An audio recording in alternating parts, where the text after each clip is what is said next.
Okay, I'm back.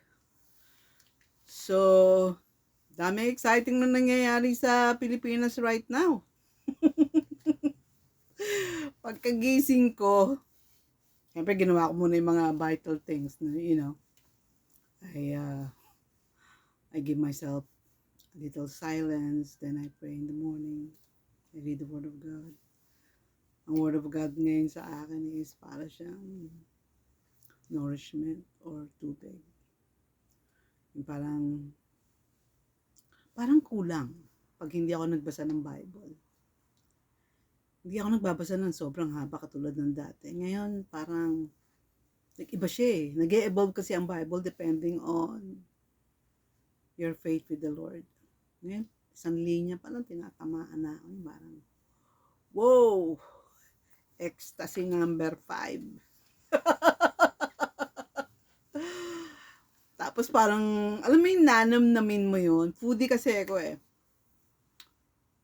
Masyado akong naka-focus sa flavor. Eh, ang truth sa Bible, matindi pa sa fruit salad. Yung parang, tulad ng Romans, pag binasa mo, yun talaga, gagawin niyang rock solid yung pagkakaalam mo sa salvation. Pag binalik-balikan mo yun, para siyang pundasyon, yung tipong palalim ng palalim yung depth ng pundasyon, so lalong nagiging solid yung salvation mo, yung pananampalataya mo sa salvation mo. Okay, ngayon ang topic na gusto kong ungkatin is yung nasa, ano ba yun? 2 Corinthians 5:17. That you become a new creation once you become a child of God.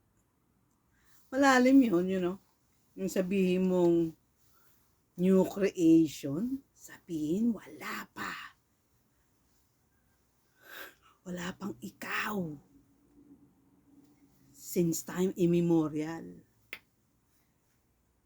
Pre-Adamic, bago lumabas si Adan, puro angels muna, iba-ibang klase, iba-ibang tribo. Isa pang napakalalim na pag-aaral nun. Kung talaga nagmamadali kayo, punta kayo dun sa YouTube na Deep End. Mahilig silang ungkatin yung mga pre-Adamic eh. Sa akin is, sandali lang, iba mission ko, yung mga estudyante ko, kailangan ng growth series. Kaya nandito ako. Faith in God is the most wonderful thing. Bakit? Sipin mo pag na-discover mo na yung Diyos after sa'yo, kasi wala pang ikaw. Since time immemorial. Bakit nagiging ganun? Bakit? Samantalang kayang-kaya naman niya gumawa ng maraming tao, pero bakit pagdating sa mga anak ng Diyos, iba kasi yung anak ng Diyos sa humanity. Kasi sabihin natin yung humanity ay 1 billion. Ang magiging anak dyan, pwedeng 200 lang. Eh, ang 1 billion is 1,000 million. Tapos ang magiging anak eh, 200 lang. Wow, tindi nun.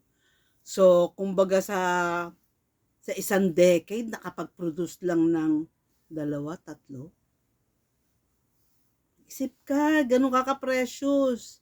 At ano ang nagbibigay talaga ng totoong halaga mo besides your uniqueness? Kasi, unique yung soul mo, di ba? Yun yung personality mo eh. Andun yung mind mo, will mo, at emotions mo. It started when you were in your mother's womb. Gusto mo maging precise? At the time of your conception. Hindi ka pa fetus, ang tawag na doon, zygote. Pero in the eyes of God, planado na niya kung ano personality mo. Kasi may mission ka nga, may gagawin ka sa kanya eh. May gagawin ka para sa kanya. But I wanna focus on the heart of God. Kasi ito yung mahalaga eh, na bihirang ituro. Kinakailangan, ako kasi wala akong anak eh, pero ang dami kong spiritual children. At yung spiritual children ko, para ako nagkaanak. Ibig sabihin, nakikipagpatayan ako para sa anak ko. Ibibigay ko nga lahat eh, para sa anak ko eh. Ganun ako. Minsan, minsan nagtataka ako eh. Pag nagpapadala ako sa Pilipinas, pag sa pamilya ko, 10,000 lang, 5,000 lang. Pero pag spiritual child ko nang hingi sa akin, dali, magkano kailangan mo? 50? Nagagawan ko ng paraan. Dahil anak eh. Diba? Nung nakita ng Diyos na ang tanging solusyon lang is the blood of the Lamb para sa atin. Remember, alam mo pagkakaiba ni God sa lahat ng Elohim? Daming Elohim, Pauline. Si God lang yung eternal. Pag sinabi mong eternal, walang beginning. Yung ibang Elohim, yung mga fallen, kay Father God galing lahat yan. Sa Trinity galing lahat yan. So meron silang beginning. Kaya nga si Christ lang ang pwede mag-declare ng I am the Alpha and the Omega. Meaning to say, kayo pumasok kayo through time. Ako, eternity. Wala akong beginning, wala akong end. Ako ang beginning at end. In short, ako nagpasimula niyan, ako mag-ending yan. Natatawa ako dahil ang lalim niyan. Ang lalim niya. Sana nakukuha mo to. You have to pray in the Spirit to get the truth of the Spirit. Kasi calculus na ito eh. Pero tingnan mo lahat ng marunong ng calculus. Mga expert sa algebra yun. Mga pagdating sa multiplication table at saka division, kaya nila kahit 5 digit, 6 na digit. I-divide nila yun sa utak lang nila. So, ganun din pagdating sa faith. Kaya hindi ka malilito kasi yung spirit mo ay naka-mingle na sa Holy Spirit. The Holy Spirit and your spirit became one. Sige nga, sabihin mo nga sa akin, kaya mo bang ipaghiwalay ang gatas sa syrup? Kunyari, inalo mo na. Inalo mo na yung gatas dun sa liquid syrup.